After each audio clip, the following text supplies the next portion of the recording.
Good morning. Welcome to Tribune News on Q, your go-to morning news source, only here at Daily Tribune. We are live on Daily Tribune's Facebook page, Tribune Now on YouTube, and at Daily Tribune Official on TikTok. Now for today's headlines. Senator Amy Marcos said witnesses in the flood control probe are expected to recant their testimonies due to pressure and threats to their families, with whistleblower Orly Guteza likely to be the first. First Lady Liza Araneta Marcos opened the Children's Library at the National Library, aiming to spark imagination and a love of learning among young readers. Budget watchdogs and Representative Chel Jokno warned that the one-year state of calamity declared after Typhoon Tino could open the door to unlimited pork barrel spending without strict transparency and accountability. DILG Secretary John Vic Remulla confirmed that Ombudsman Jesus Crispin Remulla obtained an unofficial ICC arrest warrant for Senator Ronald Bato de la Rosa from a third party, but authorities will wait for an official copy before acting, while legal experts stress that surrendering a Filipino to the ICC requires clear implementing rules and due process.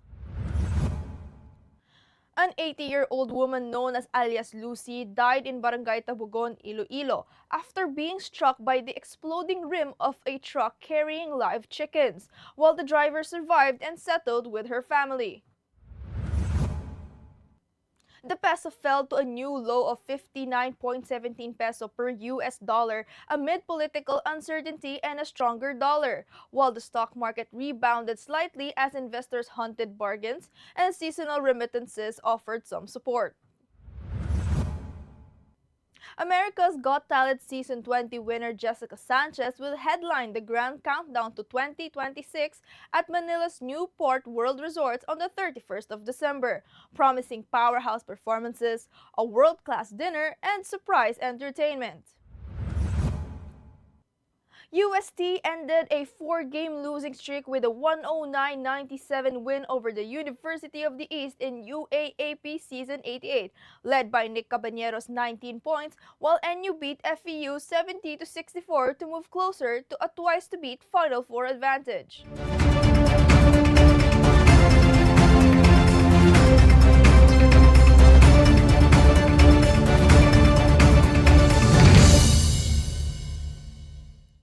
Today is the 13th of November and I am Eliana Lacap bringing you today's top stories.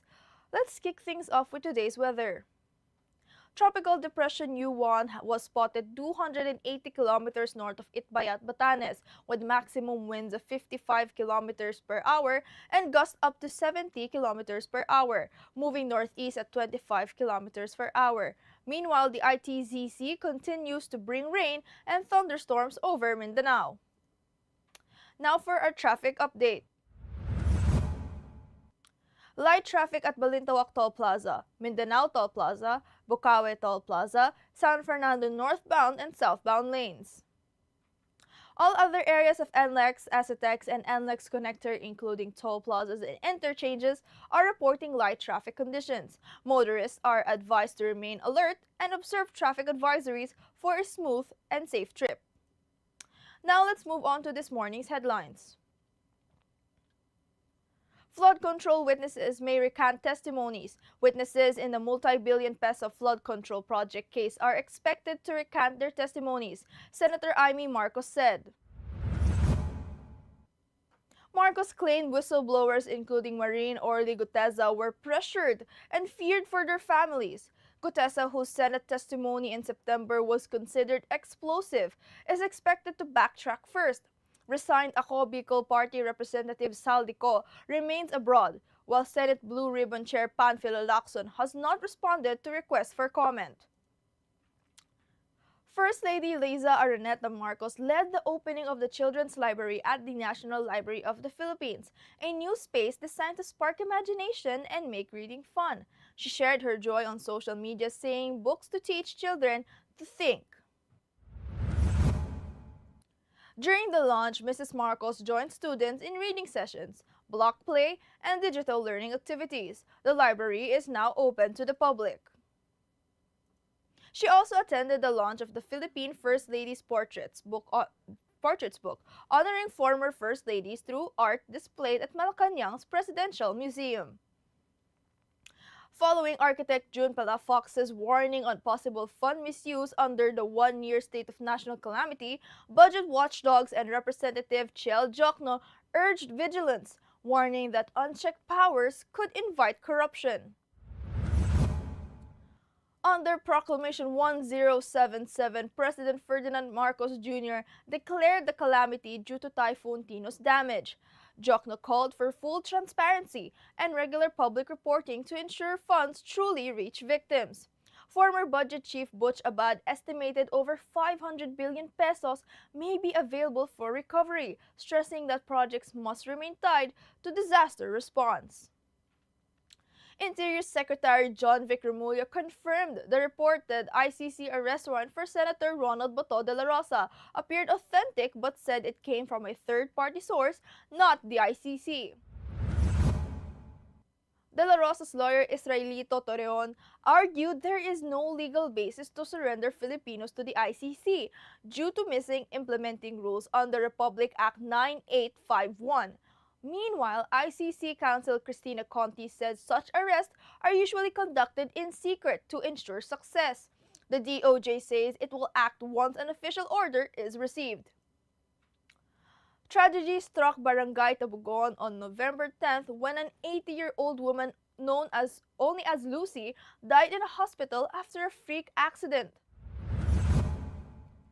Lucy was resting at a barangay waiting shed when the rim of an Isuzu truck carrying live chickens exploded, striking her and causing fatal injuries.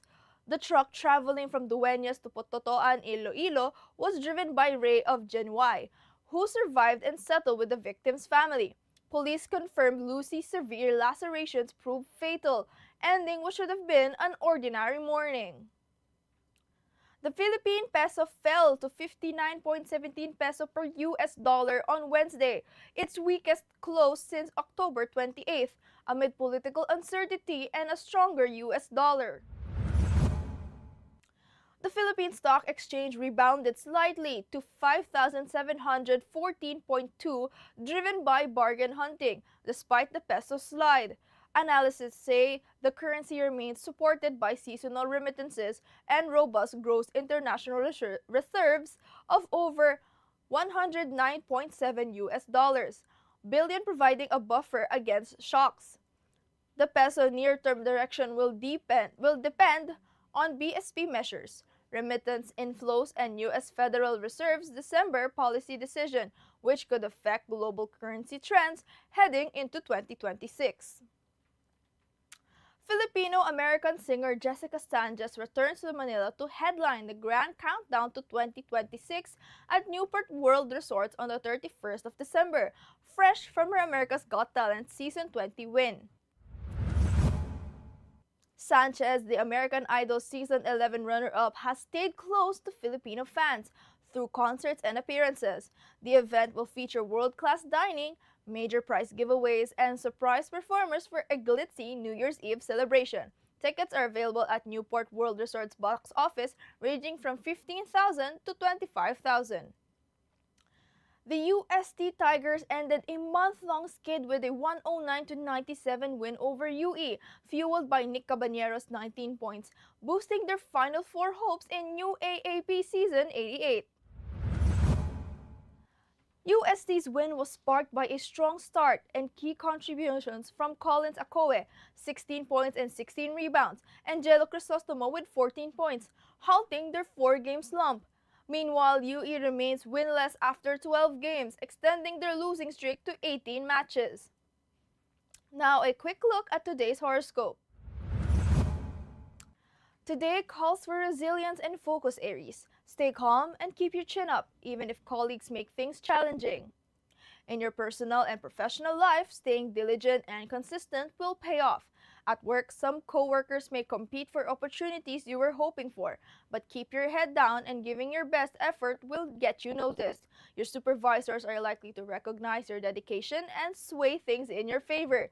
Business matters look promising if you maintain focus and persistence. Trust your skills, stay patient, and your hard work will open doors for future success. Katribute, did you know that on this day, November 13th of 2000, the House of Representatives impeached former President Joseph Erap Estrada on charges of bribery, graft and corruption, betrayal of public trust, and violation of the Constitution for allegedly accepting bribes from illegal gambling operators. He was also accused of perjury for underreporting assets and using the alias Jose Velarde. Estrada's impeachment and conviction marked the first time a Philippine president was removed through a combination of legal and people's power, highlighting the public demand for accountability among top officials. And a TikTok video from the user Ari is taking social media by storm, racking up over 1.5 million views and thousands of comments showing a seal having their Little Mermaid moment. The video shows a seal perched on a rock as the waves crash behind it, making it look like the iconic scene from The Little Mermaid.